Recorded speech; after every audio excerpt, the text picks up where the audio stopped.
राधे मेरी स्वामिनी, मैं राधे को दास, जन्म जन्म मोह दीजियो,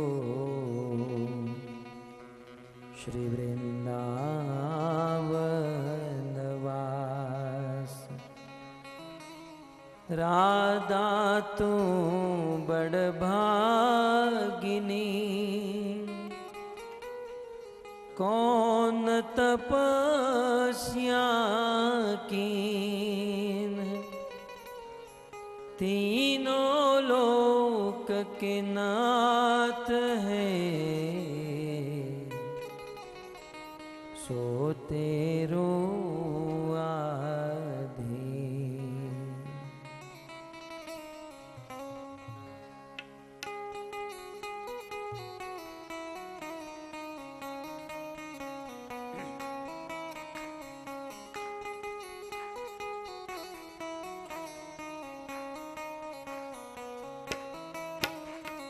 जय राधा माधव कुंज बिहारी,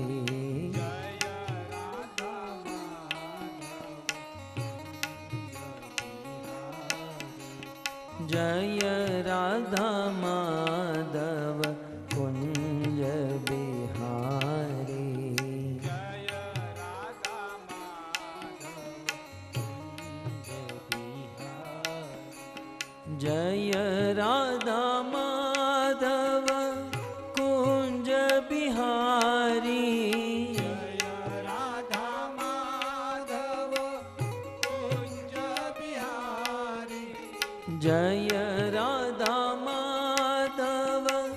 कुंज बिहारी, जय राधा माधव कुंज बिहारी, गोपी जन वल्लभ गिरिवरधारी, गोपी जन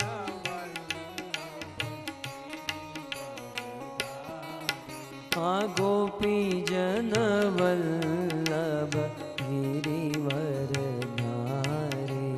गोपी जन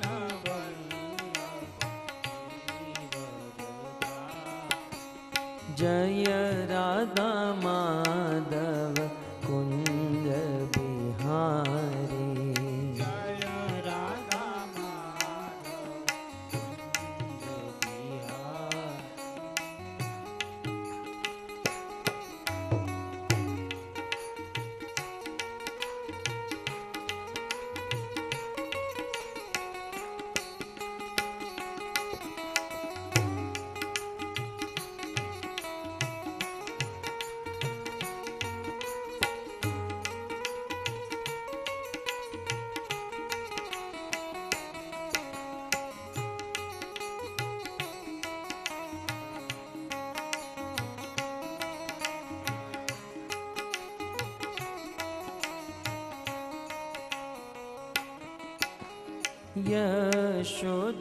यशोदानंदन व्रज जन रंजन, यशोदानंदन व्रज जनरंजन, यशोदानंदन व्रज जन रंजन,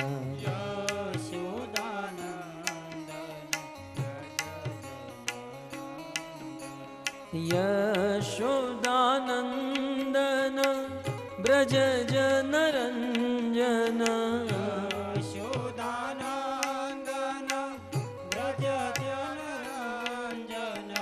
यशोदानंदन व्रज जनरंजन, यशोदानंदन व्रज जनरंजन, यमुना तीर वनचारी,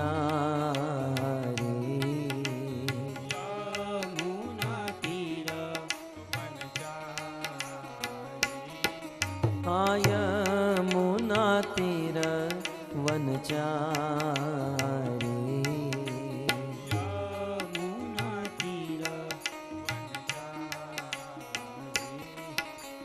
जय राधा माधव कुंज बिहारी।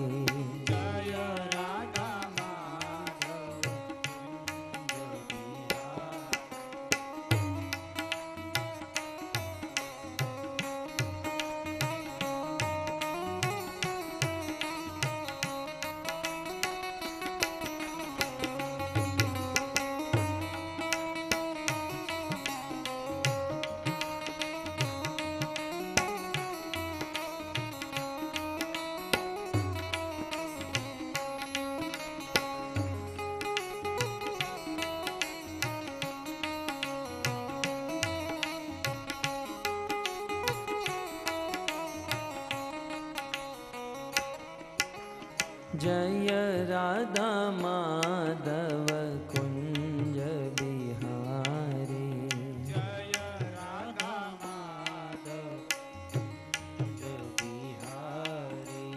जय राधा माधव कुंज बिहारी।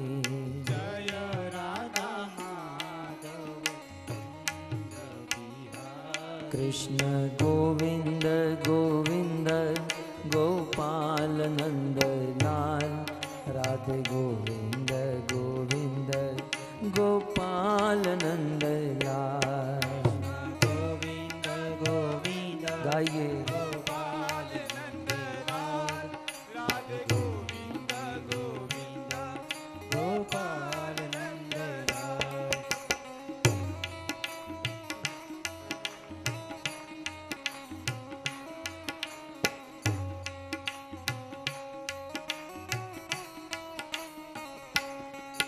गोपाल नंद लाल गोपाल नंद लाल गोपाल नंद लाल गोपाल नंद लाल।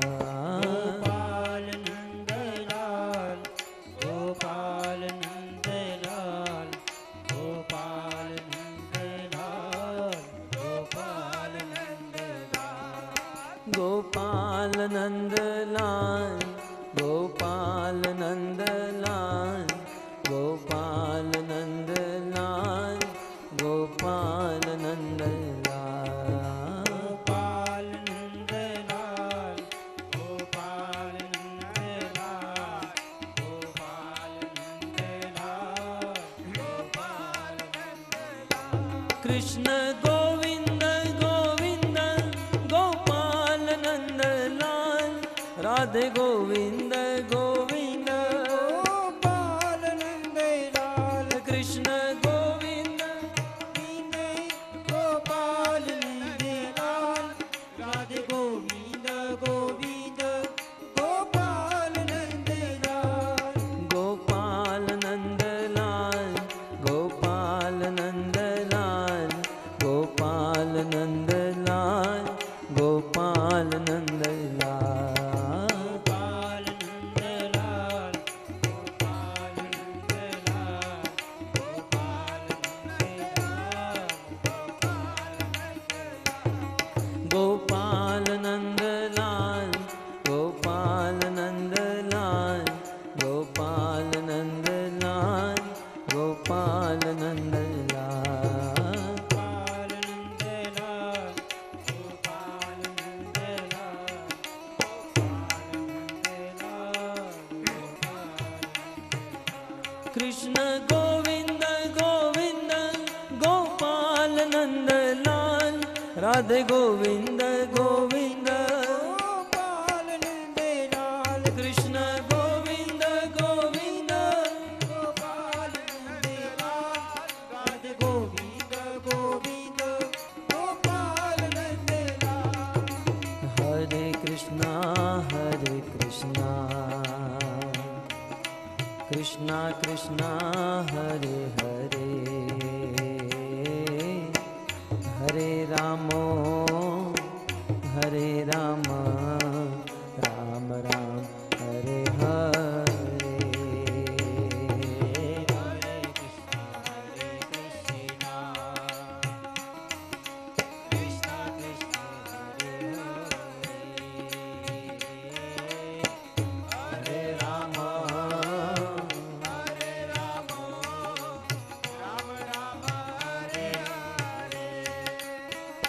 बोलो हरे कृष्णा कृष्णा कृष्णा हरे हरे, हरे राम राम राम हरे हरे। हरे कृष्णा कृष्णा कृष्णा हरे हरे, हरे राम राम राम हरे हरे। हाँ हरे कृष्णा कृष्णा कृष्णा हरे हरे, हरे राम राम राम हरे हरे।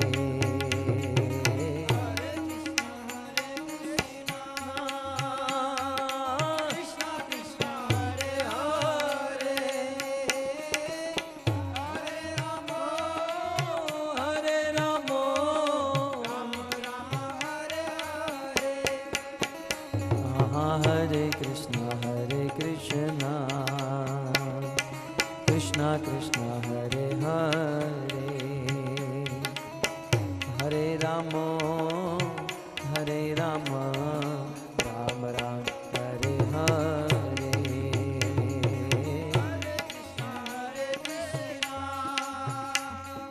कृष्णा कृष्णा हरे हरे,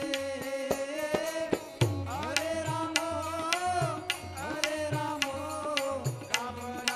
हरे हरे। नाम महान धन है अपनो, नहीं दूसरी संपत्ति और कमानी। नाम महान धन है अपनो, नहीं दूसरी संपत्ति और कमानी। छोड़ यटा जग की, हमको कुटिया ब्रिज माही बनाने, हमको कुटिया ब्रिज माही बनाने।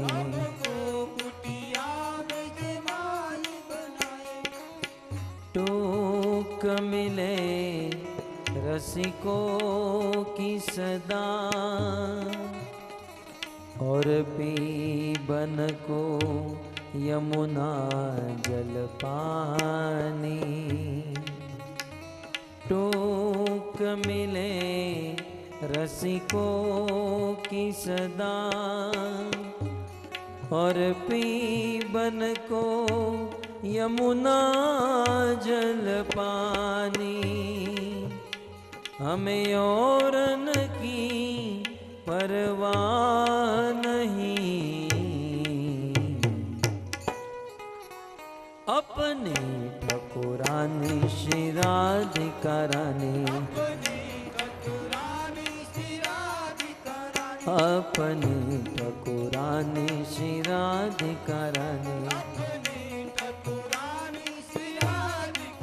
अपनी ठकुरानी श्री राधिका रानी।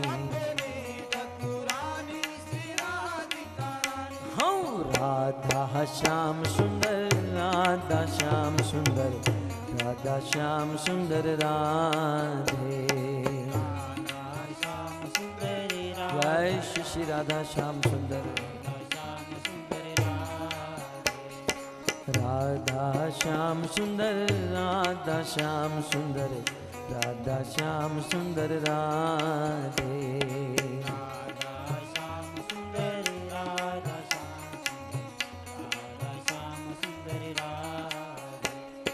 कृष्ण बलराम, कृष्ण बलराम, कृष्ण बलराम, जय कृष्ण बलराम। कृष्ण बलराम, कृष्ण बलराम।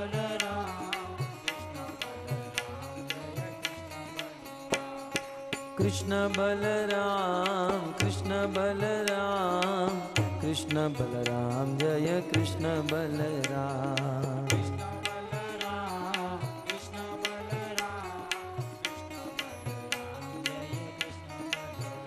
हाँ गौर निताय जय गौर निताय जय गौर निताय जय श्री गौर निताय रघुपति राघव राजा राम पतित पावन सीताराम रघुपति राघव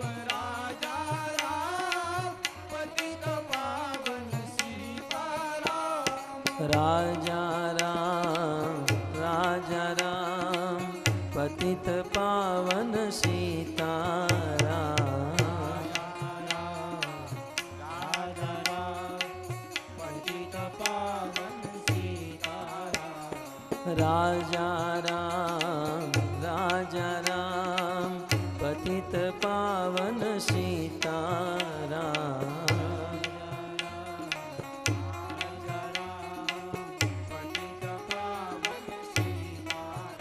बोलो रघुपति राघव राजा राम पतित पावन सीताराम रघुपति राघव राजा राम पतित पावन सीताराम पतित पावन सीताराम पतित पावन सीताराम गौर निताय जय गौर निताय जय गौर निताय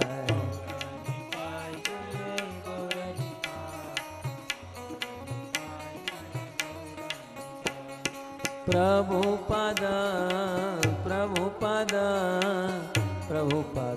शिल प्रभुपद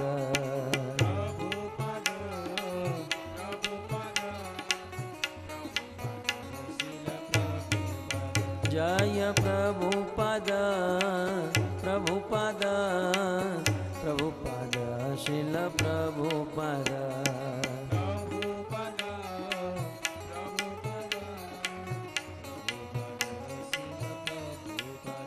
जय जय प्रभुपाद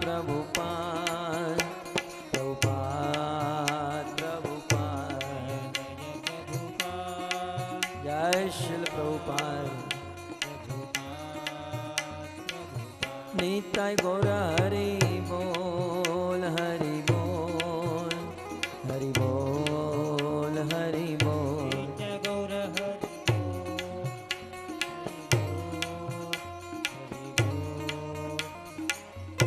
युग धर्म हरिनाम संकीर्तन की ग्रंथराज श्रीमद् भागवतम महापुराण की श्रील प्रभुपाद की निताय गौर प्रेमानंदे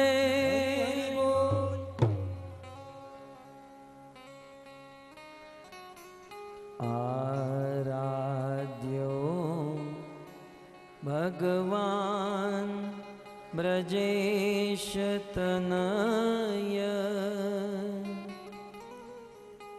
तद्धाम वृंदावन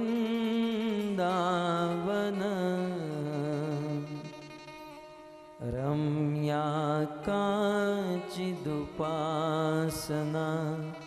ब्रजबधू वर्गेणया कल्पिता श्रीमद्भागवतं प्रमाणममलं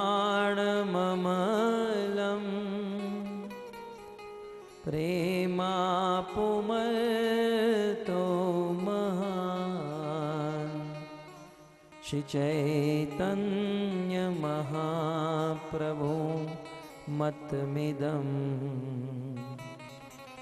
तत्रादरो नः पर श्रीचैतन्य महाप्रभो मतमिदं तत्रादरो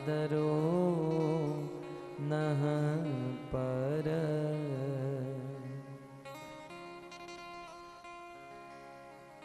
वंशी विभूषितकरा नवनीरदाभा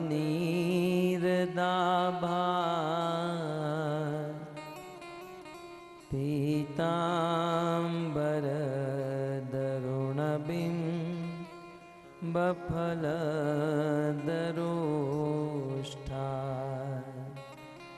पूर्णेन्दुसुन्दरमुखा अरविन्दनेत्रा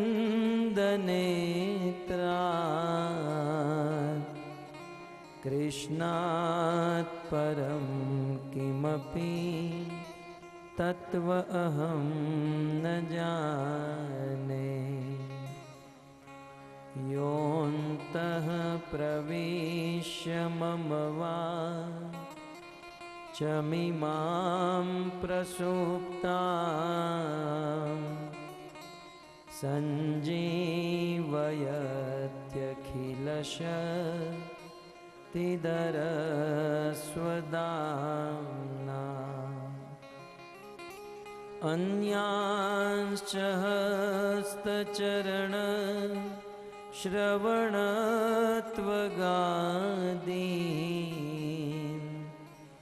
प्राणान्नमो भगवते पुरुषाय तुभ्यम्। करारविन्दे न पदारविन्दम्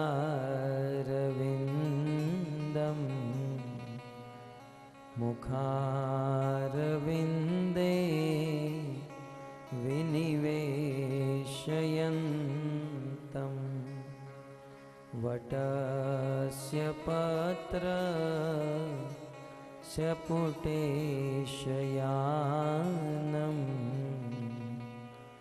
बालं मुकुन्दं मनसा स्मरामि। श्रीकृष्ण गोविन्द हरे मुरारे हे नाथ नारायण वासुदेव।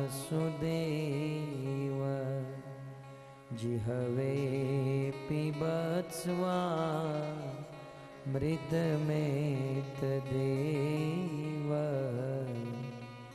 गोविन्द दामोदर माधवेति।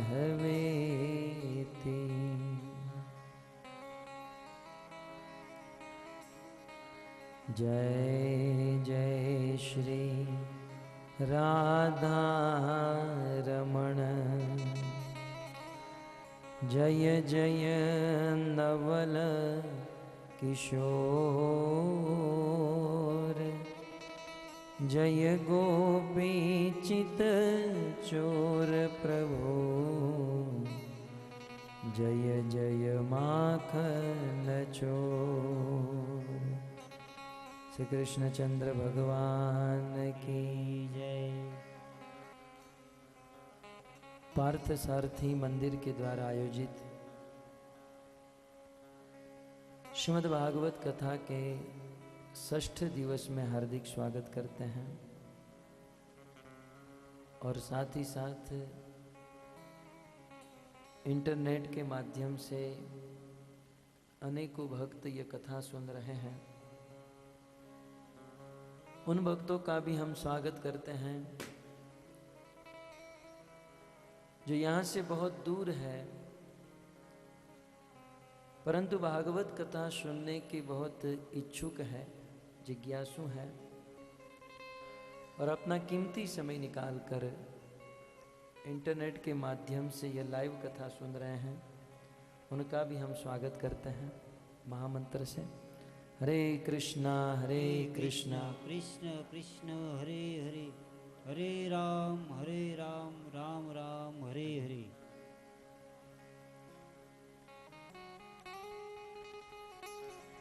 गत सत्र में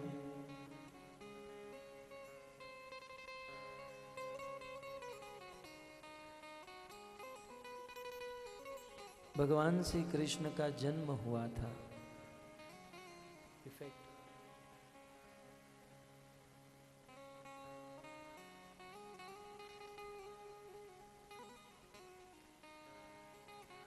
कंस के कारागार में माता देवकी के हृदय गर्भ से भगवान कृष्ण प्रकट हुए।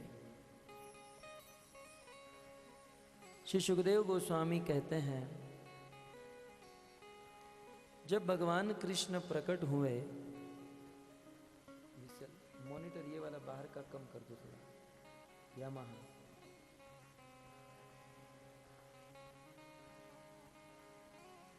हरे कृष्णा कृष्ण कृष्ण कृष्ण हरे हरे, हरे राम राम राम हरे हरे। कंस के कारागार में भगवान कृष्ण प्रकट हुए, तब उनका स्वरूप कैसा था? 2 श्लोक में सुखदेव गोस्वामी वर्णन करते हैं। भगवान जब इस धराधाम पर प्रकट हुए, उनकी अत्यंत अद्भुत छवि की झांकी सुखदेव जी 2 श्लोक में करते हैं। तमाद्भुतं बालकमम्बुजेक्षणं चतुर्भुजं शङ्खगदायुधम्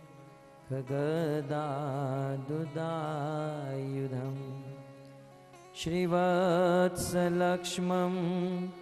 गलशोभिकौस्तुभं पीताम्बरं सान्द्रपयोदशोभगम् महार्हवैदूर्य किरीटकुण्डलम् त्विषापरिषत् सहस्रकुन्तलम् उद्दामकाञ्चङ्गणकङ्कणादिभिः विरोचमानं वसुदेवयेक्षत विरोचमानं वसुदेवयेक्षत विरोचमानं वसुदेवयेक्षत।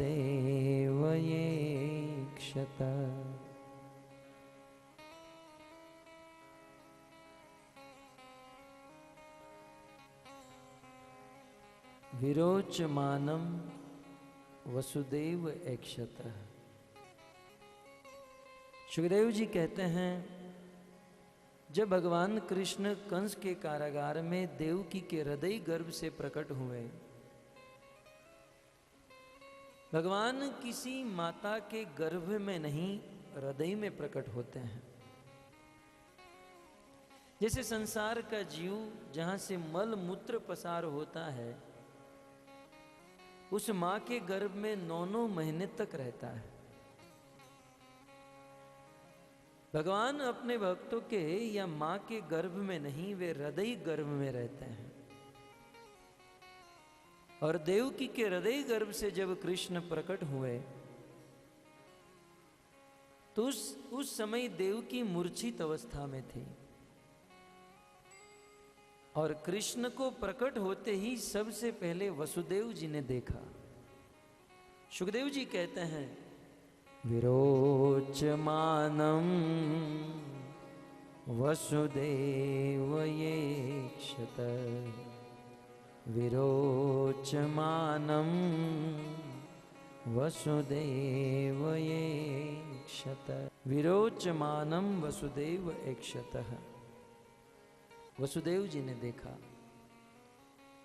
वसुदेव जी ने अपनी आंखों से भगवान को जिस रूप में देखा, बिल्कुल हूबहू यथारूप सुखदेव जी वर्णन करते हैं। कैसा स्वरूप था? कहते हैं भगवान श्री कृष्ण तम अद्भुतम बालकम। सर्वप्रथम कहते हैं कि भगवान बालक अवस्था में थे। यद्यपि भगवान विभु है, महान है, उनका शरीर बहुत विशाल है, परंतु देवकी के गर्भ से जब प्रकट हुए तो बालकम, छोटे से बालक के रूप में प्रकट हुए।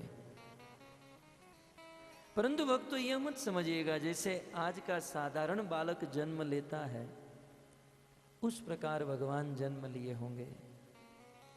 सुखदेव जी कहते हैं बालक तो हैं परंतु अद्भुतम बालकम, यह अद्भुत बालक है।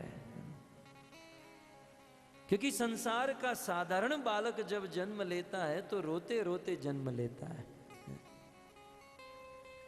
परंतु कृष्ण जब जन्म लिए तो रोते रोते नहीं, हंसते हुए, बिल्कुल प्रसन्न होकर प्रकट हुए।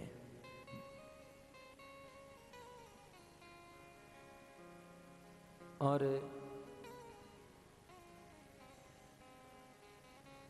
आचार्यों ने बहुत सुंदर अर्थ किया है, ये बालक है। बालक शब्द का अर्थ कहते हुए आचार्य गण कहते हैं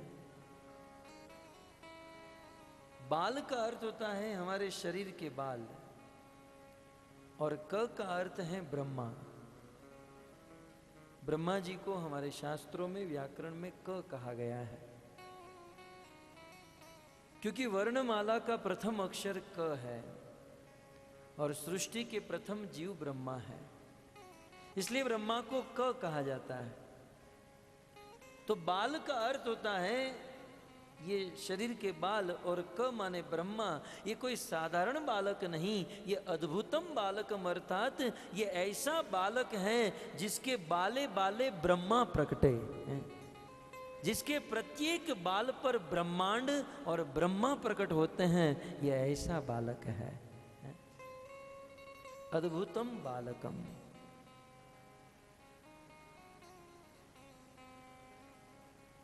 और उनकी आंखें कैसी हैं? तमाद्भुतम बालक अम्बुजे क्षणम।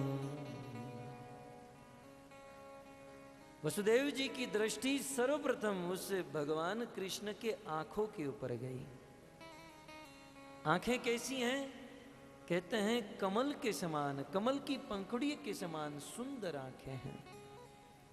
अंबुज ईक्षणम, कमल के समान भगवान कृष्ण की आंखें हैं।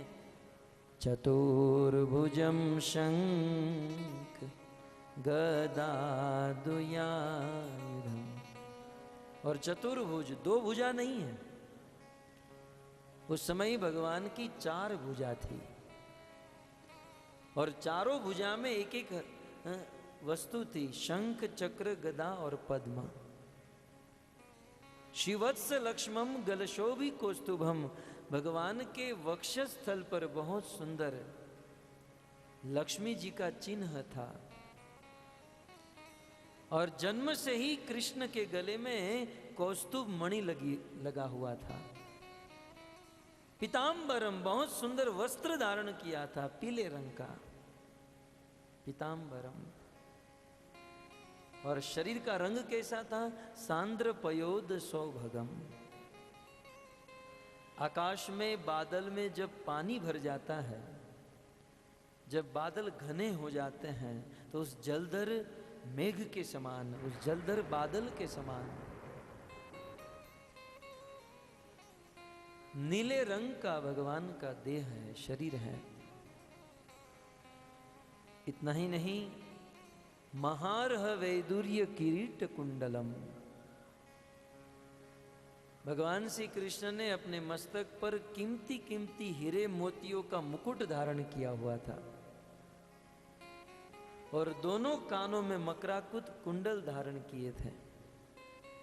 त्विषा परिशक्त सहस्त्र कुंतलम, भगवान कृष्ण के मस्तक पर सहस्त्र कुंतलम, सहस्त्र बाल, बहुत सुंदर घुंघराले बाल लगे हुए थे। उद्दाम कांचन अंग कंकण आदि भी, कृष्ण के पांव में बहुत सुंदर घुंघरू थे, और कृष्ण के कमर पर बहुत सुंदर करधनी थी और जिसमें लड़ियां लगी हुई थी। इस प्रकार से विरोचमानम भगवान कृष्ण सुशोभित हो रहे थे। वसुदेव एकशत, वसुदेव जी ने यह देखा। भक्तों, इस स्वरूप से क्या समझ में नहीं आता है कि यही भगवान हो सकते हैं? इस संसार में कुछ लोग अपने आप को भगवान मानते हैं। जो लोग अपने आप को भगवान मानते हैं उसे कहना चाहिए, जब कृष्ण का जन्म हुआ तो शंख चक्र गदा पद्म पीतांबर कौस्तुभ मणि धारण पहन के प्रकट हुए। आपका जब जन्म हुआ तो क्या लेकर आए थे? एक चिथड़ा भी लेकर नहीं आए और अपने आप को भगवान मानते हैं। भगवान तो कृष्ण है, जिसका वर्णन सुखदेव जी ने किया, अद्भुतम बालकम। और भक्तों, कई बार हम लोग ऐसा कहते हैं कृष्ण का जन्म हुआ, कृष्ण का जन्म हुआ, परंतु यदि तत्व से देखा जाए तो भगवान का कभी जन्म नहीं होता है। भागवत में अनेकों स्थान पर अनेकों लोगों ने भगवान को स्तुति करते हुए कहा। गजेंद्र जी ने कहा था, न जन्म न गुण, प्रभु आपके न तो गुण है न तो आपका जन्म है। इसका अर्थ यह है कि भगवान श्री कृष्ण का हमारी तरह जन्म नहीं होता, उनका जन्म अद्भुत होता है। भगवत गीता में कृष्ण ने अर्जुन को कहा है, अर्जुन जन्म कर्म च मे दिव्यम एवं यो वेति तत्त्वतः त्यक्त्वा देहं पुनर्जन्मं नैति मामेति स अर्जुन। हे अर्जुन, मेरे जन्म और कर्म दिव्य है। संसार के साधारण मनुष्य की तरह भगवान का जन्म नहीं, भगवान का जन्म दिव्य है। दिव्य का अर्थ है आकाश के नीचे के जो सिद्धांत हैं, अर्थात पृथ्वी के इस संसार के जो सिद्धांत हैं, वो भगवान को लागू नहीं होते हैं। भगवान का जन्म नहीं, भगवान का प्राकट्य होता है। इस संसार में जब किसी आदमी का जन्म होता है तो 9 महीने तक मां के गर्भ में रहना पड़ता है, परंतु भगवान को ऐसा नहीं है। भगवान स्वतंत्र है। वे यदि चाहे तो किसी माता के गर्भ में भी रहे और उनका मूड हो जाए तो खंबा तोड़कर प्रकट हो जाए। स्वतंत्र है। हम सब जीवों की तरह भगवान का जन्म बंधा हुआ नहीं है, और भगवान जन्म लेने में स्वतंत्र है। वे जब चाहे तब जहां चाहे वहां प्रकट हो सकते हैं, और हम लोग परतंत्र हैं। हमारा जन्म स्वतंत्र नहीं है। यदि स्वतंत्र होता तो किसी करोड़पति के घर पर ही सबका जन्म होता। क्यों किसी दरिद्र के वहां, किसी झोपड़पट्टी में रहने वाले के वहां जन्म होता? परतंत्र है। हमारा जन्म होता है तो वह बालक अनेकों प्रकार की गंदगी से भरा होता है और उसका नाल छेदन संस्कार करना होता है, परंतु भगवान के जन्म में ऐसा नहीं है। कृष्ण के जन्म में न तो कोई गंदगी है, वो तो परम पवित्र है, भक्त तो चिन्मयी देह है, और किसी भी प्रकार के नाल छेदन इत्यादि करने का संस्कार की आवश्यकता नहीं, क्योंकि भगवान श्री कृष्ण का जन्म नहीं होता, भगवान कृष्ण का प्राकट्य होता है। बात आई है इसलिए कह दूं, कुछ लोग ऐसा कहते हैं कि भाई हम भी मानते हैं कृष्ण भगवान थे, लेकिन अब नहीं है, क्योंकि उनका जन्म 5000 वर्ष पूर्व हुआ और 128 वर्ष तक इस पृथ्वी पर रहे, और जरा नाम के शिकारी ने उनको बाण मारा और वे मर गए। कुछ लोग इतने अल्प बुद्धि वाले होते हैं कि सिद्धांत को समझ नहीं पाते हैं। भगवान श्री कृष्ण को ऐसा कहना कि वे मर गए, वे तो वैसा ही है जैसे सुबह सूर्य उदय होता है और संध्या को अस्त होता है और हम कहे बेचारा सूर्य मर गया। शाम को 4-5 बजे जब सूर्य अस्त होता है और लोग आपस में मिले और रोने लगे, बहुत अच्छा आदमी था, बहुत प्रकाश देता था, ठंडी को कम करता था, कपड़ों को सुखाता था, बहुत अच्छा था सूर्य, लेकिन वो मर गया। सूर्य कभी मरता नहीं है। सूर्य सुबह उदय होता है, शाम को अस्त होता है, दूसरे दिन फिर से उदय होता है, प्रकट होता है, शाम को अप्रकट होता है, सुबह प्रकट, शाम को अप्रकट, इस प्रकार से होते रहता है, वह मरता नहीं है। ठीक उसी प्रकार इस संसार में जब कोई आवश्यकता हो तो भगवान प्रकट होते हैं, और आवश्यकता समाप्त होने के बाद सूर्य की तरह भगवान अप्रकट हो जाते हैं और फिर से पुनः प्रकट होते हैं। भगवान का जन्म और मृत्यु नहीं, उनका प्राकट्य और अप्राकट्य होता है। भगवत गीता में कृष्ण ने कहा आत्मा के विषय में, दूसरे अध्याय में कहते हैं, न जायते म्रियते वा कदाचित नायम भूत्वा भवितावान भूय अजो नित्य शाश्वतोयम पुराणो न हन्यते हन्य माने शरीरे। हे अर्जुन, आत्मा का न तो कोई जन्म है न मृत्यु है। नैनम छिदन्ति शस्त्राणि नैनम दहति पावक न चैनम कलेदन्त्यापो न शोष्यति मारुत।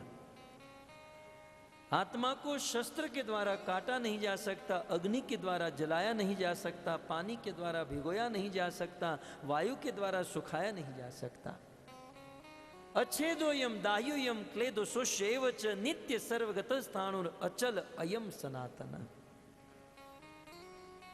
आत्मा अचल है, अटल है, सनातन है। बस मुझे आपको इतना ही कहना है भक्तों, जब आत्मा को कोई मार नहीं सकता, काट नहीं सकता, तो परमात्मा को कोई कैसे मार सकता है, कोई कैसे काट सकता है? जब आत्मा की मृत्यु नहीं है तो परमात्मा की मृत्यु कैसे हो सकती है? तो भगवान श्री कृष्ण का प्राकट्य और अप्राकट्य होता है। जब कृष्ण का जन्म हुआ तो वसुदेव जी ने उनका सुंदर स्वरूप, दिव्य शरीर देखा। बहुत बालक स्वरूप था, छोटी छोटी 4 भुजाएं थीं और चारों भुजाओं में एक हाथ में छोटा सा कमल, छोटा सा चक्र, छोटी सी गदा और छोटा सा शंख था। दिव्य स्वरूप को वसुदेव जी ने देखा और कुछ देर के बाद देवी देवकी जग गई और देवकी ने अपने पुत्र को देखा। भक्तों, राम अवतार में भगवान रामचंद्र का दर्शन जन्म होते ही सबसे पहले कौशल्या ने किया और तत्पश्चात दशरथ जी ने किया।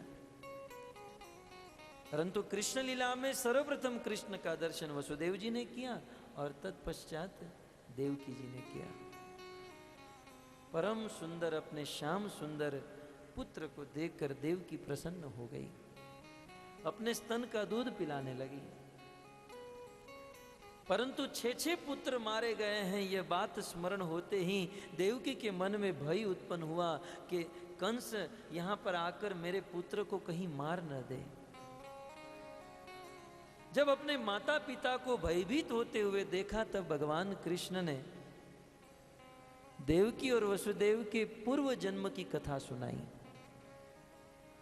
कहते हैं, माताजी पिताजी आप डरिए मत, मैं साक्षात भगवान हूं। पूर्व जन्म में आप कश्यप और अदिति थे। आपने बहुत भक्ति की, बहुत तपस्या की और भक्ति से मैं प्रसन्न हुआ और आपने मांगा हमें आप जैसा पुत्र चाहिए। उसके पूर्व जन्म में आप मनु और शत्रुपा थे।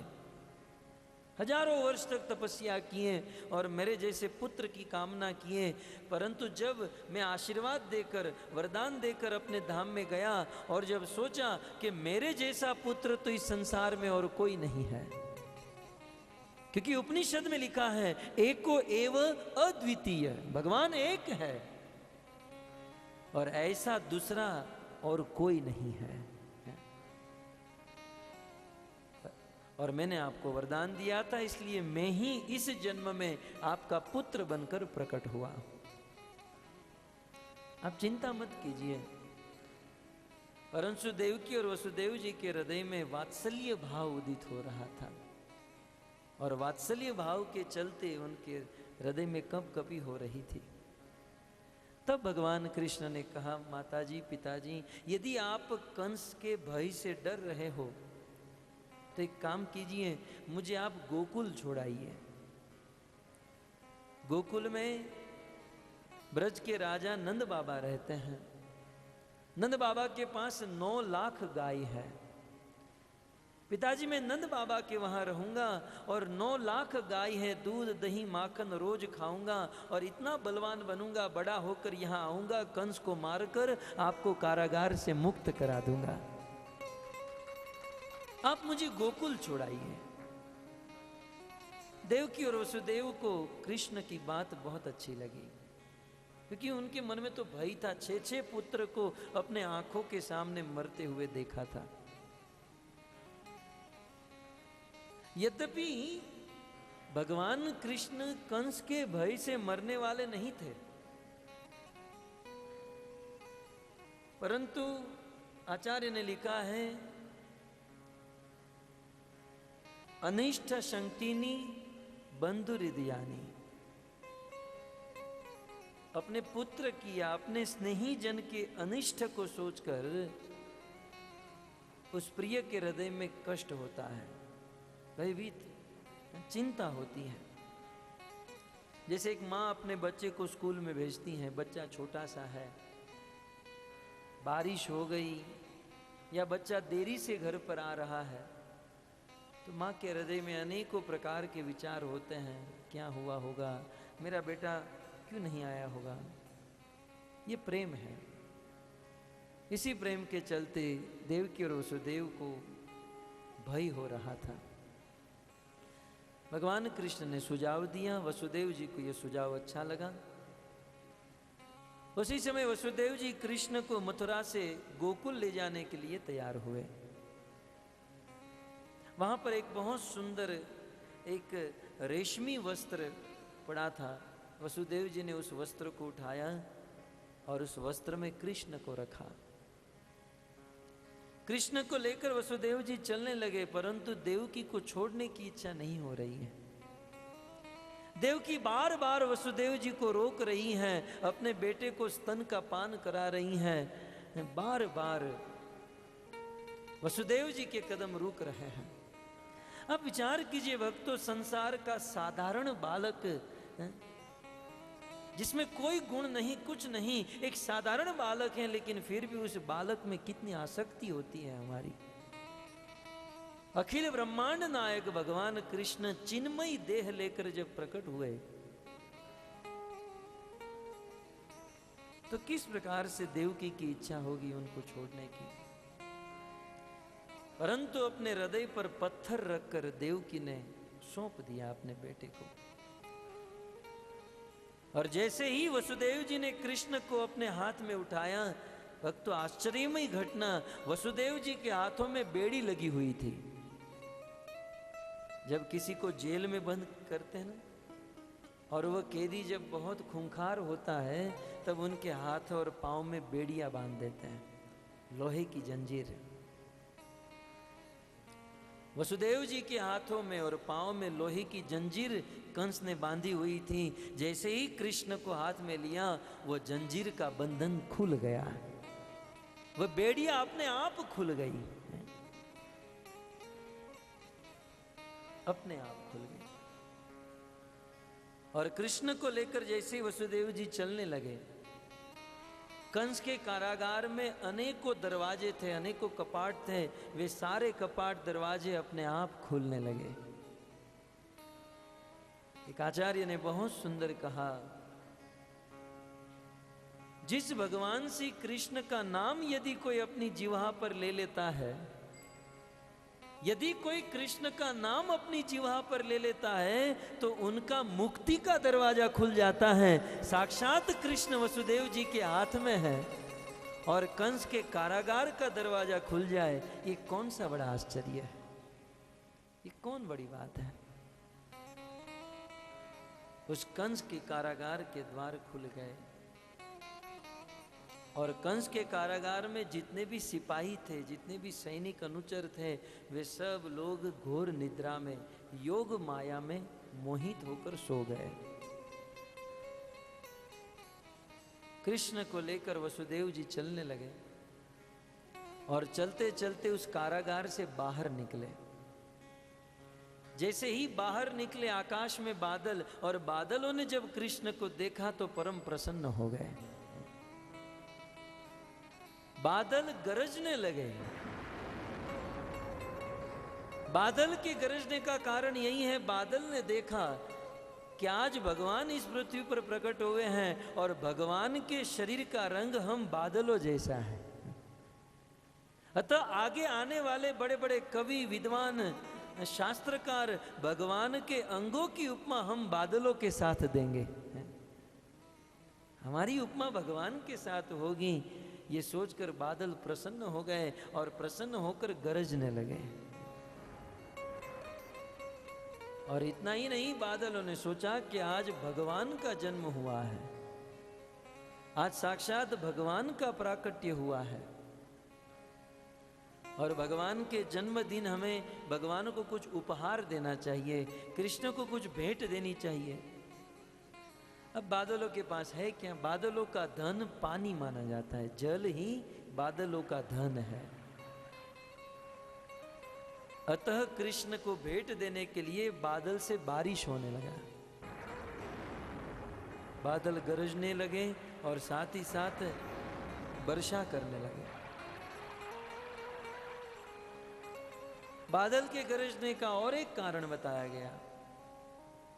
समुद्र के पास जा जाकर बादल समुद्र को कहने लगे कि हे समुद्र, तुम्हारे पास इतना धन है, इतना पानी है, लेकिन कुछ काम का नहीं है। इस संसार में कुछ धनियों के धन की उपमा उस समुद्र के साथ दी जाती है।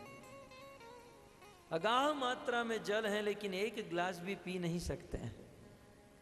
ठीक उसी प्रकार कुछ धनियों का धन बहुत होता है लेकिन कभी भगवत सेवा, भक्त वैष्णव सेवा में काम में नहीं आता है। लेकिन धन्य है बादल जो समुद्र के वहां नौकरी करते हैं। यही समझिए, क्योंकि बादलों को जल जो है समुद्र से ही मिलता है। धन्य है बादल जो समुद्र के वहां नौकरी करते हैं, वे कारीगर, वर्कर हैं। और समुद्र जितना धन नहीं है बादलों के पास, लेकिन जितना भी है वे भगवान को प्रदान कर रहे हैं। धन्य है बादल।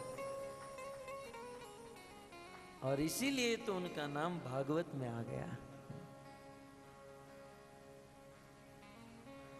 तो जब बादल बरसने लगे, आकाश से पानी गिरने लगा, वसुदेव जी भयभीत हो गए। बोले अब क्या होगा, मेरे पास तो कोई छाता भी नहीं है और ये एक दिन का बालक यदि भीग जाएगा तो। परंतु भक्तों, और एक आश्चर्यमय घटना हुई। जब बादल से बारिश होने लगी तो उस समय अनंत शेष साक्षात भगवान संकर्षण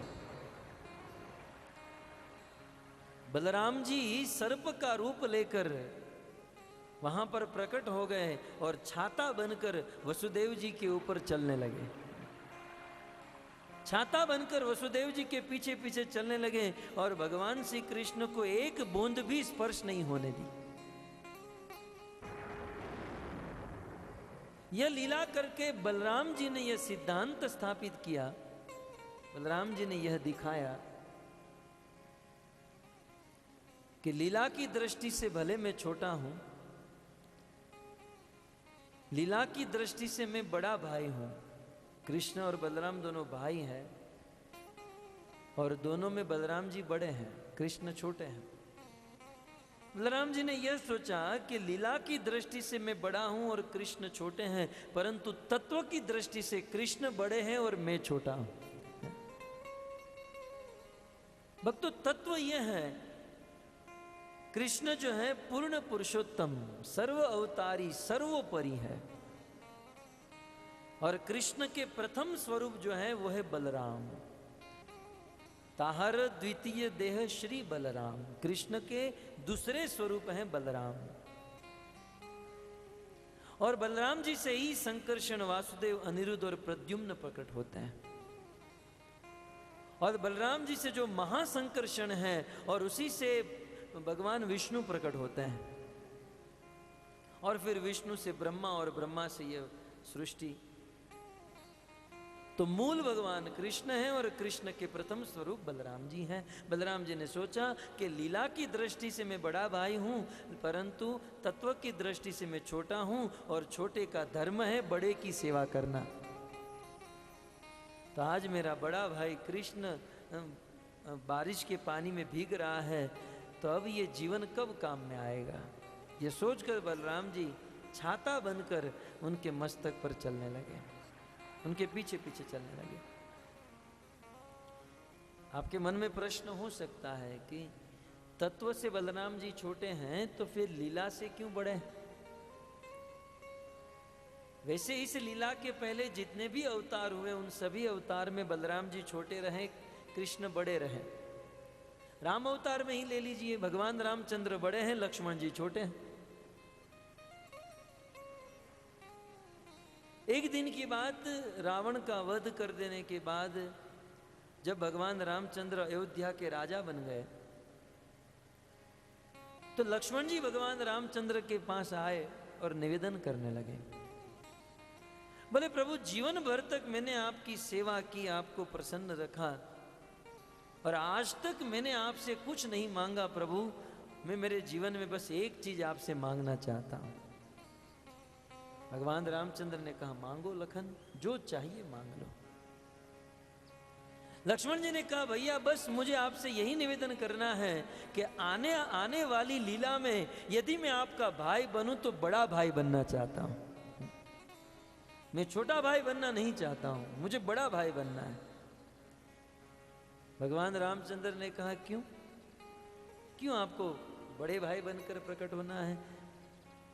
लक्ष्मण जी ने कहा प्रभु इस लीला में आप बड़े थे और मैं छोटा था, और दुनिया के लोगों ने आपको बहुत परेशान किया, और जब कोई आपको परेशान करता था और मैं उनको जब दंड देने जाता था, सजा देने जाता था, तब तब आपने मुझे रोक लिया, क्योंकि आप बड़े थे, मैं छोटा था, और आपके रोकने पर मुझे रुक जाना पड़ता था।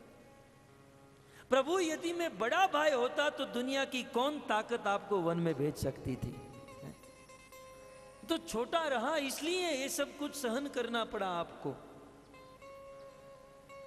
प्रभु यदि मैं बड़ा भाई होता तो कई की ताकत थी कि आपको वन में भेज सके।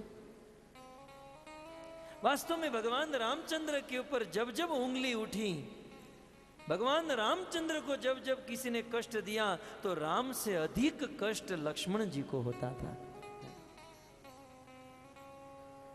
लक्ष्मण जी से नहीं रहा जाता था। रामायण में अनेकों प्रसंग है, अनेकों प्रसंग। आप स्वयंवर का प्रसंग ले लीजिए।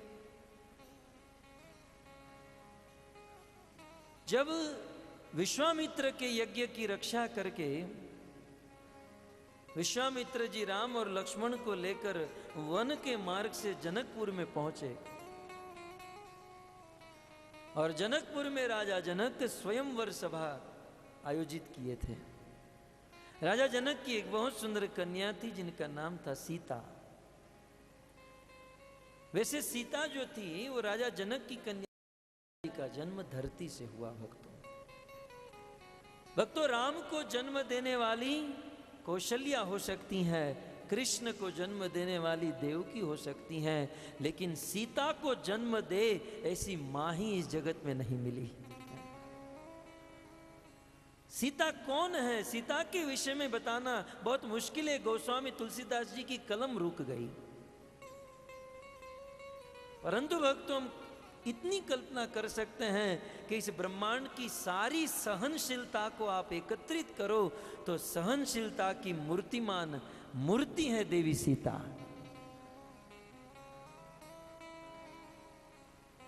और इसीलिए सीता को धरती से प्रकट किया गया, पृथ्वी से प्रकट किया गया।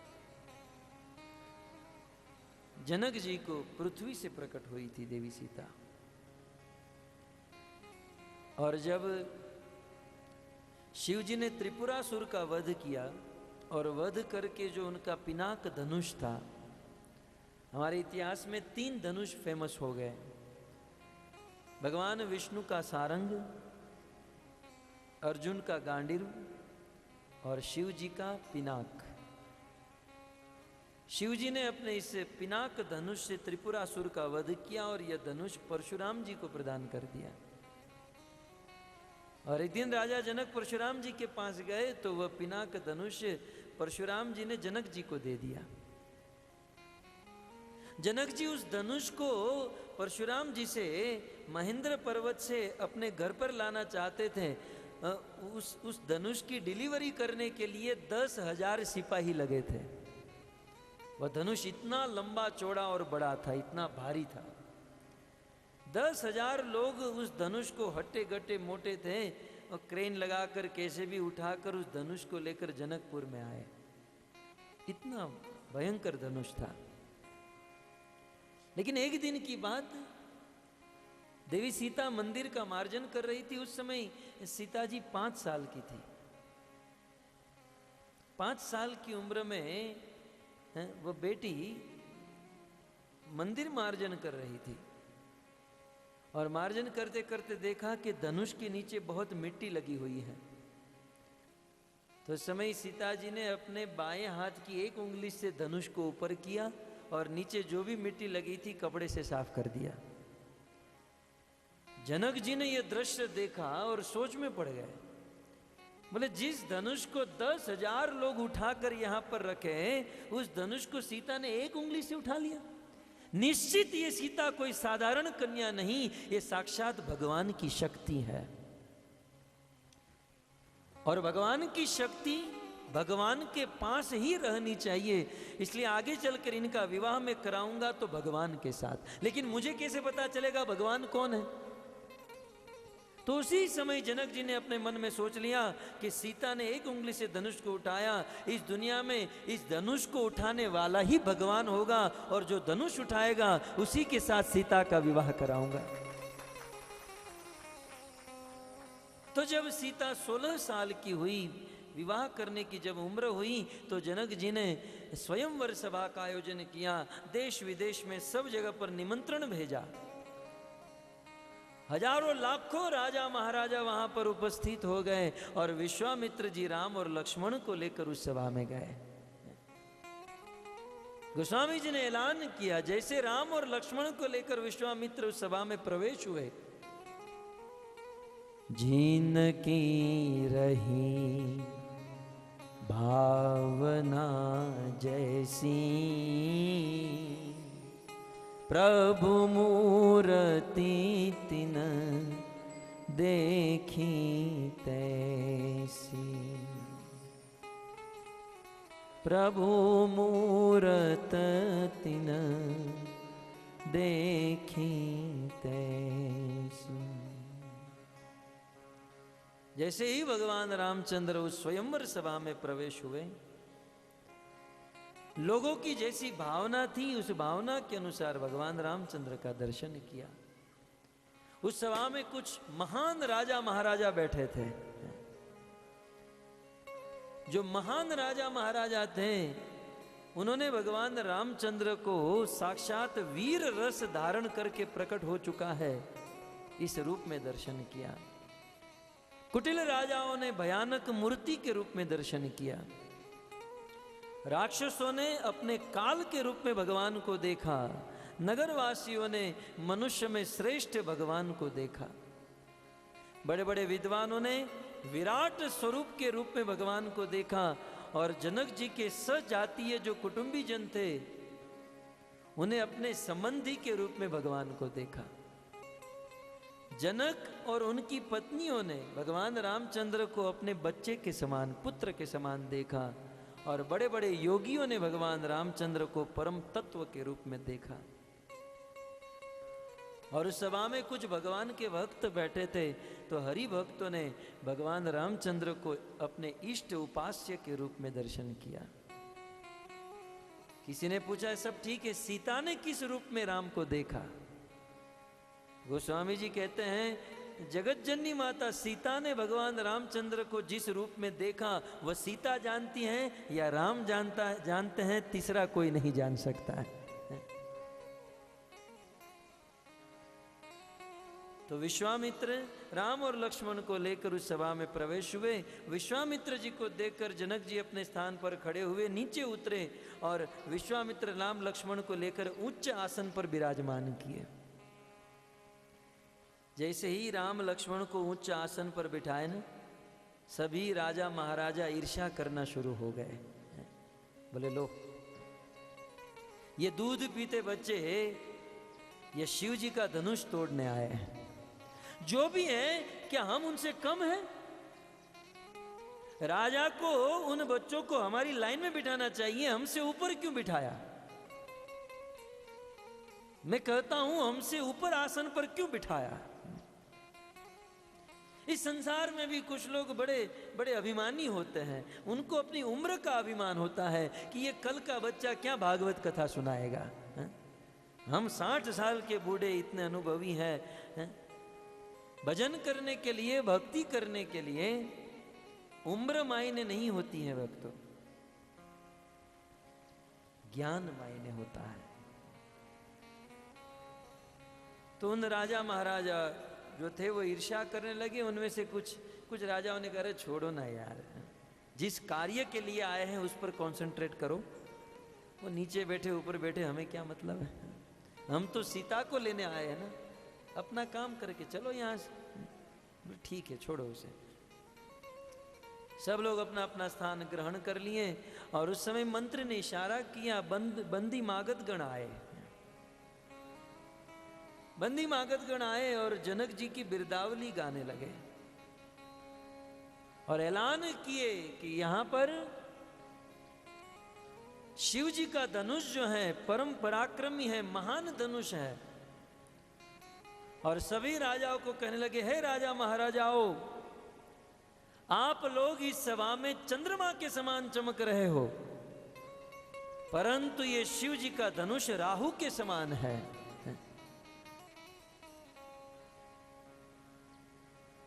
और ऐलान किया कि इस सभा में जो इस शिव धनुष को उठाएगा और उस धनुष पर प्रतंचा चढ़ाएगा, जगत जननी देवी सीता, जो इस संसार में परम सुंदरी है, सीता जैसी कन्या इस दुनिया में और कोई नहीं है, ऐसी अद्वितीय कन्या सीता का विवाह उस राजा के साथ कराया जाएगा। इस प्रकार से ऐलान किया और निवेदन किया कि अब प्रतियोगिता प्रारंभ की जाए। प्रतियोगिता प्रारंभ करने की जब बात आई, तब एक राजा अपने मूंछ पर ताव देकर अपनी जंगा ठोक कर खड़ा हुआ। लोगों को यही लगा कि बस एक घड़ी में उठा लेगा। जैसे ही राजा उस धनुष के पास गया और उस धनुष को जैसे ही पकड़ा, तो मानो धनुष उस राजा की पूरी शक्ति को खींच लिया हो। उस राजा ने एक हाथ से धनुष को उठाने का प्रयास किया, नहीं उठा। दोनों हाथ से बहुत प्रयास किया, लेकिन धनुष नहीं उठा। राजा अपने स्थान पर जाकर बैठ गया। अन्य राजाओं के मन में यही भाव हो रहा था कि मेरा चांस पहले आना चाहिए। ये सारे राजा मन ही मन गणेश जी को, गणपति जी को मना रहे थे कि हे गजानन गणपति महाराज, बस मेरी बारी आनी चाहिए, और मेरी बारी आ गई और मुझसे धनुष उड़ गया तो आपको 5 किलो लड्डू चढ़ाऊंगा।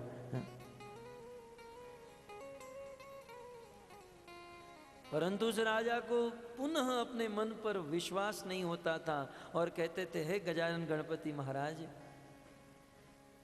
यदि मुझसे धनुष नहीं उठा कोई बात नहीं, मुझसे नहीं उठा तो और किसी से नहीं उठना चाहिए, और यदि ऐसा हुआ तो 10 किलो चढ़ाऊंगा। इस प्रकार एक के बाद एक राजा महाराजा खड़े हुए, धनुष को उठाने का प्रयास किए, लेकिन किसी राजाओं से धनुष नहीं उठा। जब एक एक राजा से धनुष नहीं उठा, तब अब पार्टनरशिप में बिजनेस शुरू किया। 2-2 राजा खड़े हुए धनुष को उठाने के लिए। दोनों ने सोचा कि पहले उठा लेते हैं, फिर सोच लेंगे सीता किसके साथ रहेगी। 2-2 राजा खड़े हुए धनुष को उठाने के लिए, लेकिन 2-2 राजा से नहीं उठा। 3-3 राजा, 4-4, 5-5। गोस्वामी तुलसीदास जी ने ऐलान किया, उस धनुष को उठाने के लिए 1 नहीं, 2 नहीं, 10 नहीं, 10,000 राजा खड़े हुए। भूप सहस दस एक ही बारा, लगे उठावन तरही नटारा। भूप सहस दस एक ही बारा, लगे उठावन तरही नटारा। भूप सहस दस एक ही बारा, लगे उठावन तरही नटारा।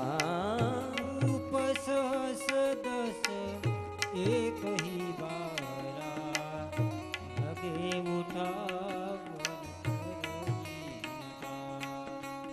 डगई न शंभु सरासन कैसे, कामी बचन सती मन जैसे। डगई न शंभु सरासन कैसे, कामी बसन सती मन जैसे। उस धनुष को उठाने के लिए एक नहीं, 10 नहीं, 10,000 राजा खड़े हुए। भक्तों विचार कीजिए, 10,000 राजा और 20,000 हाथ। 20,000 हाथों से जिस धनुष को पकड़कर रखा है, वह धनुष कितना बड़ा होगा। विशाल धनुष था भक्तों, और 10,000 राजाओं ने धनुष को पकड़ लिया और धनुष को उठाने का प्रयास किया। गोस्वामी जी कहते हैं, जैसे कामी व्यक्ति के वचनों की असर किसी सती नारी के मन पर नहीं होती है, वैसे इन कामी राजाओं के भुजाओं की असर उस धनुष पर नहीं हुई। डगई न शंभु सरासन कैसे, कामी वचन सती मन जैसे। डगई न शंभु सरासन कैसे, कामी बसन सती मन जैसे। 10,000 राजा मिलकर भी जब धनुष को नहीं उठा पाए, जनक जी के हृदय में बड़ा कष्ट हुआ। जनक जी खड़े हो गए और कह दिया, बस अब और उपहास न हो तो अच्छा है।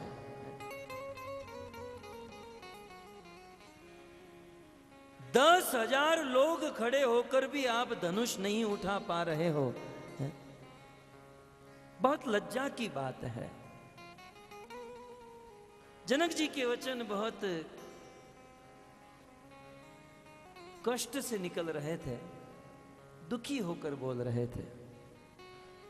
दीप दीप के भूपति नाना, आए सुनी हम जो पन उठाना।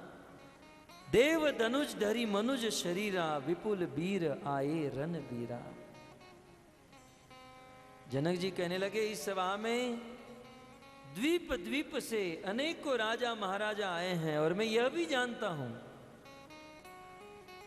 बड़े बड़े देवता और दानव मनुष्य का रूप लेकर इस सभा में बैठे हैं।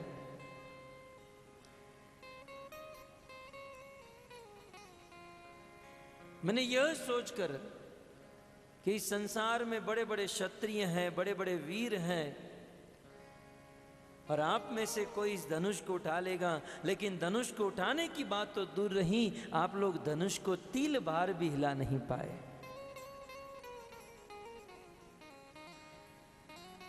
आप लोगों में इतनी शक्ति नहीं है कि धनुष को उठा पाओ। जनक जी को बड़ा कष्ट हुआ और कह दिया, गेट लॉस्ट। आपको नहीं, उन राजाओं को।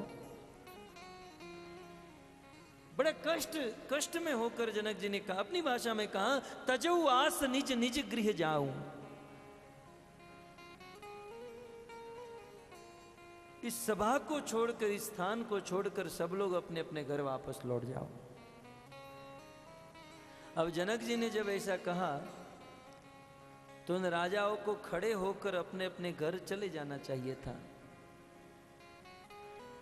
परंतु वे राजा अपने घर पर नहीं गए।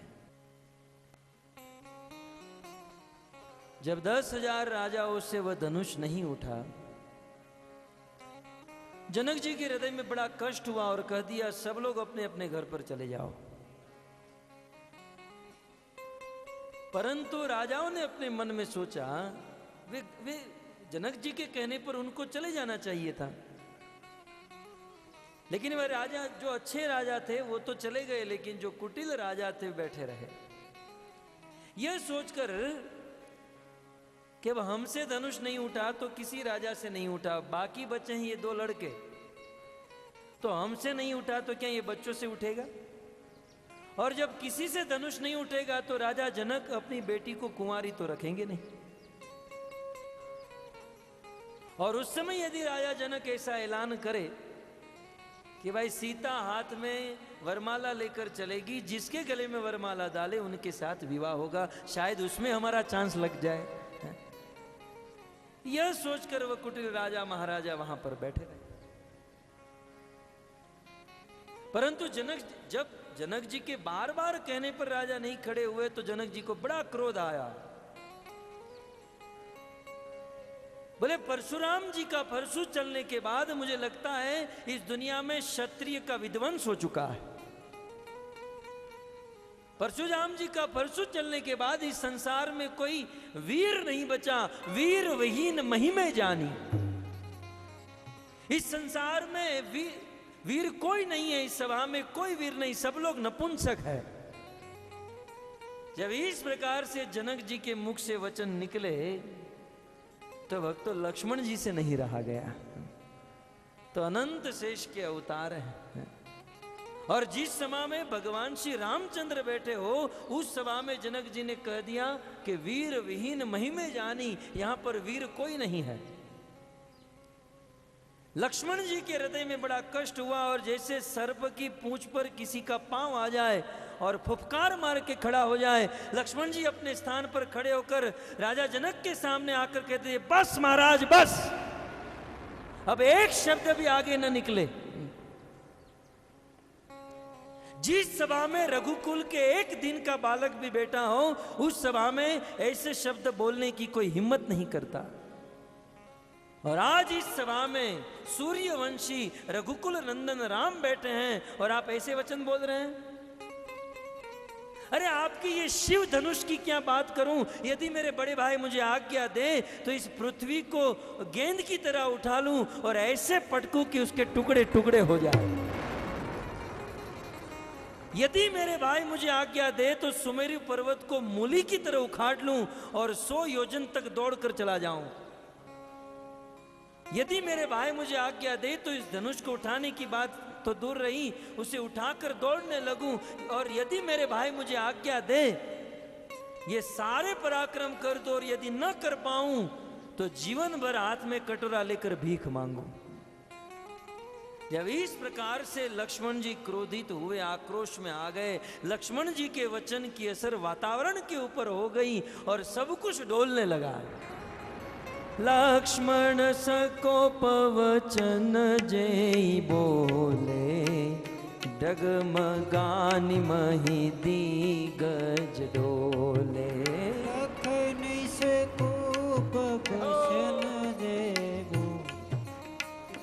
डगमगानि मही दिगज डोले। लखन सकोप वचन जेई बोले, डगमगानि मही दिगज डोले। लखन सकोप वचन जेई बोले, डगमगानि मही दिगज डोले। लक्ष्मण जी के वचन की असर वातावरण के ऊपर हो गई। लक्ष्मण जी आक्रोश में आए और आक्रोश में आते ही लाल पीले हो गए। लक्ष्मण जी के वचन को सुनकर यह धरती हिलने लगी, ग्रह नक्षत्र तारे कांपने लगे। उस मंडप में बैठे हुए समस्त राजा महाराजाओं के सिंहासन डोलने लगे।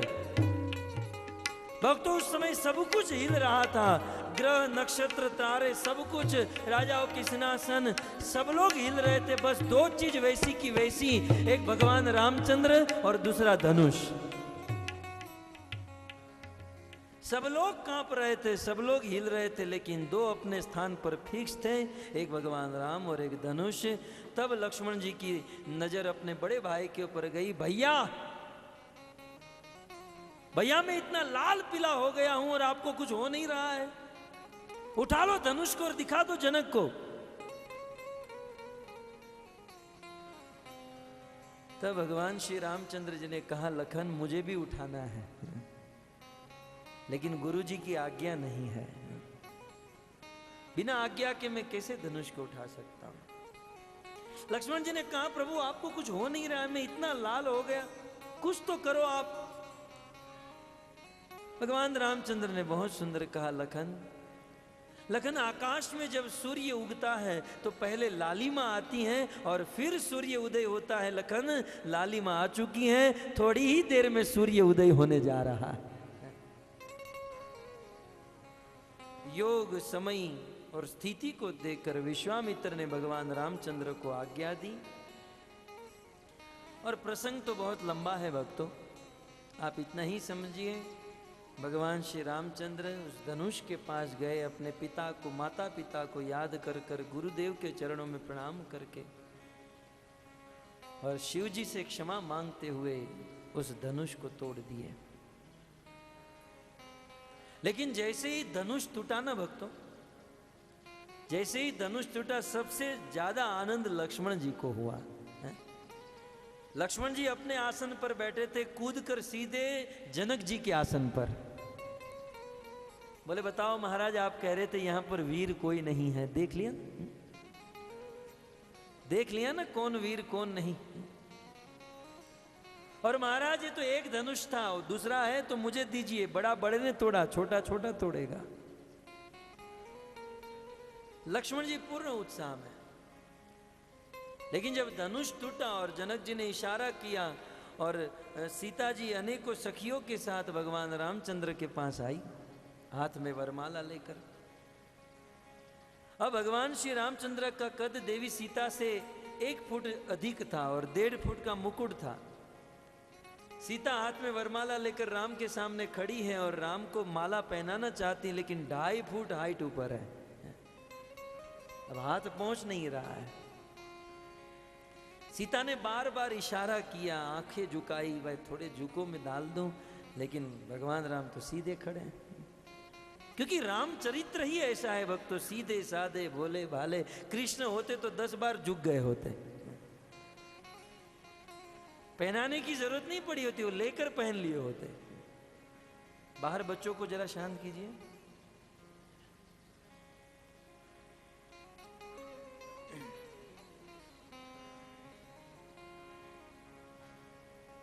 तो भगवान श्री रामचंद्र बिल्कुल सीधे साधे हैं, भोले भाले हैं, सीधे खड़े हैं। सीता जी ने बहुत कहा कि झुको झुको, नहीं झुके। जो सखिया थी वो कहने लगी, भाई झुक जाइए। भगवान रामचंद्र ने कहा, रघुकुल का राजा हूं, हम लोग झुकने वाले में से नहीं है। शादी के बाद तो झुकते ही हैं सब लोग, हम नहीं झुकेंगे। ये सारी सखियां जनक जी के पास गई, महाराज अपने दामाद को कहिए ना थोड़े झुक जाए। जनक जी ने कहा, देखो लड़की पराया धन होती है, धनुष टूटने से पहले ये मेरी बेटी थी, अब मेरी नहीं रही, अब ये उनकी हो चुकी है, अब मुझे मत कहिए आप। ये सारी सखियां विश्वामित्र जी के पास गई और कहा, आपके चेले को थोड़ा समझाइए ना। विश्वामित्र को कहा कि गुरुजी आपके चेले को समझाइए ना, थोड़ा तृणादपि सुनी चैन हो जाए, थोड़ा नम्र बन जाए, थोड़ा झुक जाए, तो हमारी सखी माला पहना है। विश्वामित्र जी ने कहा, देखो मेरा काम धनुष तुड़वाने तक था, अब ये दोनों मिल गए, अब मेरा काम अभी खत्म हुआ यहाँ पर, अब आप लोग समझ लीजिए। बहुत प्रयास किया उन सखियों ने, कोई काम नहीं बना। अंत में लक्ष्मण जी के पास गई। ये सारी सखियां लक्ष्मण जी के पास गए और कहने लगे, लखन जी जरा अपने भाई को कहिए ना थोड़े झुक जाए। लक्ष्मण जी ने कहा, वो नहीं झुकेंगे, हम लोग झुकने वालों में से नहीं है, हम लोग झुकाते हैं। भले मुरुद जा रहा है, कहिए ना झुक जाए झुक जाए। लक्ष्मण जी ने कहा, नहीं झुकेंगे। तब उन सखियों ने कहा, देखो यदि आप हमारा काम करोगे ना तो हम आपका काम कर देंगे। सीता के साथ उनकी बहन उर्मिला भी है। लक्ष्मण जी ने कहा देखो आप इतना फोर्स करती हो तो अभी कुछ चलो करता हूं। लक्ष्मण जी तो बड़े बुद्धिमान हैं, बोले चलो मेरे साथ। लक्ष्मण जी भगवान रामचंद्र के पास गए और कहने लगे वाह भैया वाह, बड़े बड़े राजाओं ने जो काम नहीं किया वो आपने काम कर दिया, इतना बड़ा धनुष तोड़ दिया एक ही झटके में, भैया आज तो आपको प्रणाम करने का मन हो रहा है। ऐसा कह के लक्ष्मण जी राम के चरणों में प्रणाम करने लगे और भगवान राम अपने छोटे भाई को जैसे ही उठाने गए, लक्ष्मण जी ने भाभी को इशारा किया डालो जल्दी गले में। तुरंत सीता जी ने भगवान रामचंद्र के गले में माला डाल दी, विवाह हो गया। जैसे ही वरमाला पहनी, परंतु भक्तों जब भगवान रामचंद्र ने धनुष तोड़ा ना, तो धनुष टूटने की आवाज बहुत भयंकर हुई थी। अनेकों छंद में गोस्वामी तुलसीदास जी वर्णन करते हैं। उस धनुष टूटने से सूर्य की गति बदल गई, उत्तर दिशा में जा रहा था पूर्व की ओर हो गया, ब्रह्मांड डोलने लगा, दिग्गज कांप गए। और ये धनुष टूटने की ध्वनि मंदार पर्वत पर परशुराम जी तपस्या कर रहे थे, उनके कान में गई, उनकी तपस्या भंग हो गई। और परशुराम जी राजा जनक की सभा में आए। परशुराम जी के बारे में मैं आपको 2-3 पॉइंट बता दूं। ये परशुराम जी जमदग्नि के पुत्र हैं और परशुराम जी का गौर वर्ण है, मृगचर्म धारण करते हैं। और परशुराम जी का सिद्धांत है कि दुनिया के सब लोग शास्त्र से नहीं मानेंगे, इन लोगों को समझाने के लिए शस्त्र उठाना ही पड़ेगा।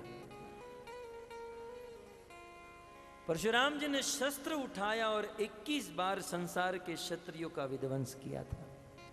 जो क्षत्रियों के शत्रु थे, जिस समय क्षत्रियगण अपने कंधे में एक एक तरकस रखते थे, परशुराम जी 2-2 तरकस और अपने हाथों में आयुध बाण तैयार करके ही रखते थे।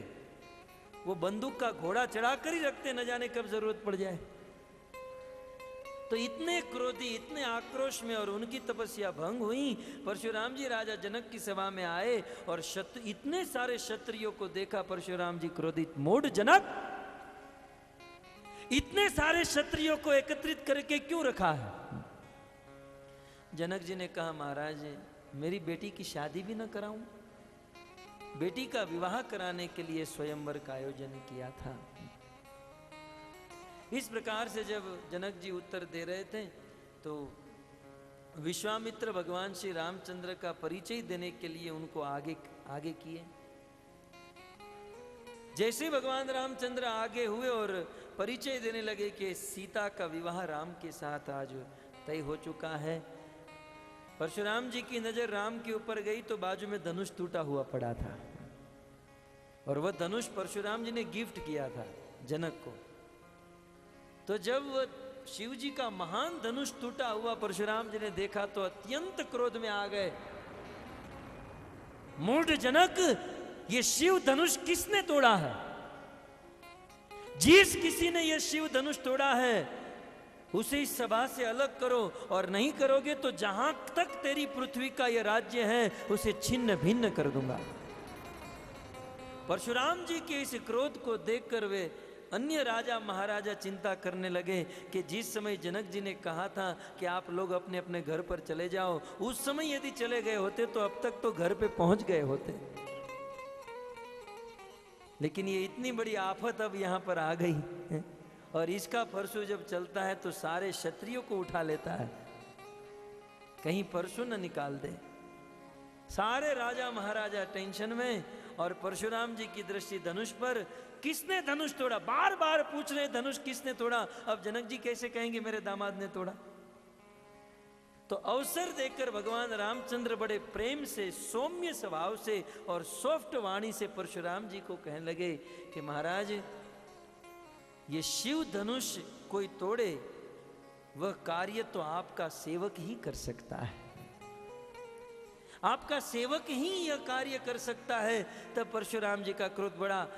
बस सेवक वो है जो सेवा करे, शिव धनुष तोड़ने वाला मेरा सेवक नहीं, शिव धनुष तोड़ने वाला सहस्त्र बाहु के समान मेरा शत्रु है। बताओ किसने ये शिव धनुष तोड़ा है? अब भगवान रामचंद्र ने प्रेम से कहा तो परशुराम जी इतना क्रोध से कहने लगे। लक्ष्मण जी विश्वामित्र जी के पास गए और कहने लगे कि गुरुदेव आपने गलत चीज के साथ राम का इंट्रोडक्शन कराया। ये मेरे टाइप का आदमी है, ये मेरे टाइप का आदमी है और इसके सारे प्रश्न का जवाब मेरे पास है, आप आज्ञा दो तो उनको जवाब देकर आऊं। विश्वामित्र ने सोचा लक्ष्मण के अलावा यहाँ पर इनका उत्तर देने वाला कोई नहीं। राम को पीछे किया, लखन को आगे किया, लक्ष्मण जी परशुराम जी के सामने, और परशुराम जी की क्रोध रूपी अग्नि में लक्ष्मण जी की प्रथम आहुति। लक्ष्मण जी कहने लगे महाराज जब हम छोटे थे तो बचपन में हमने बहुत सारी खेलते खेलते धनुरिया तोड़ दी, उस समय तो इस प्रकार से क्रोधित नहीं हुआ, और आज जब एक धनुष टूट गया तो आप इतना क्रोध क्यों कर रहे हो? बस शिव धनुष को बच्चों का खिलौना समझता है। ये शिव धनुष कोई धनुरिया नहीं, ये महान धनुष है, और ये महान धनुष तोड़ने वाला मेरा शत्रु है। लक्ष्मण जी ने कहा कि देखो महाराज आप यही जानना चाहते हो ना धनुष किसने तोड़ा, आपका उत्तर आपके पास हो, क्यों मगजमारी कर रहे हो? आपने अभी क्या कहा, ये धनुष महान है, ये धनुष महान है, तो महाराज समझ लीजिए ना जो महान होगा उसी ने धनुष तोड़ा होगा। ये धनुष तोड़ने वाला महान नहीं, ये धनुष तोड़ने वाला कायर है।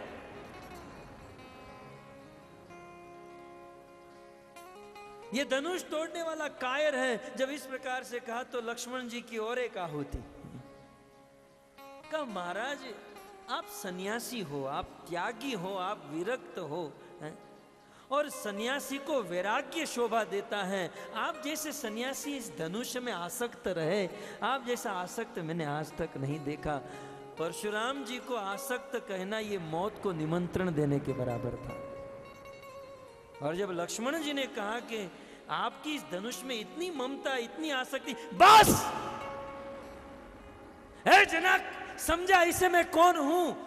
लक्ष्मण जी कहने लगे आपके बारे में सब लोग जानते हैं, आप कौन हैं किसी को कहने की जरूरत नहीं महाराज, सब लोग जानते हैं। अपनी माँ का गला कैसे काटना ये यदि ट्यूशन लेना हो तो कोई आपके पास आए, आप वही हो ना, अपनी माता रेणुका का गला काटा था। अपने भाइयों को कैसे मारना यदि ये जानना हो तो कोई आपसे सीखे। बस लगता है तू अपनी मां को निपुति बनाना चाहता है। परशुराम जी बार बार अपना फरसू दिखाकर लक्ष्मण को कहते थे बस अब मैं मार डालूंगा तुझे। लक्ष्मण जी परशुराम जी कहने लगे कि ये मेरा धनुष चल क्यों रहा है? लक्ष्मण जी ने कहा महाराज सत्य कहूं ये धनुष निर्जीव है, ये आपके शस्त्र समझ गए लेकिन आपको बुद्धि नहीं आई कि ये किस पर चलाना चाहिए और किस पर नहीं। बस अब मैं तुम्हें मार डालूंगा। लक्ष्मण जी ने कहा कि ये बार बार फरसू दिखाकर क्या मुझे डराने का प्रयास कर रहे हो? क्या ये फरसू दिखाकर आप ये समझते हो कि मैं डर जाऊंगा? सत्य कहूं तो परशुराम जी मैं आपके फरसू के सामने नहीं देख रहा हूं, मैं आपके त्रिपुंड और जनोई के सामने देख रहा हूं। यदि आपको लड़ने का, युद्ध करने का इतना ही शौक है तो पहुंच दो आपके त्रिपुंड को और तोड़ दो जनेऊ के धागे को और आ जाओ रणभूमि में, आपको भी पता चले सुमित्रा के दूध में कितनी ताकत है। क्योंकि हमारे रघुकुल में किसी स्त्री के ऊपर, किसी बालक के ऊपर और ब्राह्मण के ऊपर हाथ नहीं उठाया जाता है। मैं भी इसलिए रुका हूं क्योंकि आप ब्राह्मण हो। तोड़ दो जनेऊ के धागे को और पहुंच दो त्रिपुंड को और फिर आओ रणभूमि में। बस भगवान रामचंद्र ने सोचा कि कहीं अनर्थ न हो जाए, लक्ष्मण जी को पीछे किया, राम आगे आए और परशुराम जी को शांत कराने लगे। महाराज आप शांत हो जाइए, ये बालक है, बालक की बात का बुरा मत लगाइए, उसके मुख में दूध है। दूध? ये तेरे भाई के मुख में दूध नहीं विष भरा हुआ है। और मैं तो अब तक समझ नहीं पाया कि तू इतना सीधा साधा भोला भोला भोला भाला इतनी सीधी स्ट्रेट फॉरवर्ड बात करता है और वो ऐसा अभी भी देख मेरे सामने कैसे देख रहा है। और मैं सत्य कहता हूं तुम लोग मुझे क्रोध मत दिलाओ, मुझे क्रोध मत दिलाओ। लक्ष्मण जी विश्वामित्र जी के पास गए, गुरुदेव एक चांस मिलेगा, उसे जवाब देना है। विश्वामित्र भी आनंद ले रहे थे। ठीक है लखन जाओ, लक्ष्मण जी के आगे, राम पीछे। महाराज एक प्रश्न है, आप कहते हो कि मुझे क्रोध मत दिलाओ, क्रोध मत दिलाओ, तो इसका अर्थ है कि आपको अभी क्रोध नहीं आया है। महाराज आपको क्रोध नहीं आया है, फिर भी आप इतने लाल पीले हो गए। जब क्रोध आता होगा तब तो आप जलकर राख ही हो जाते होंगे ना। बस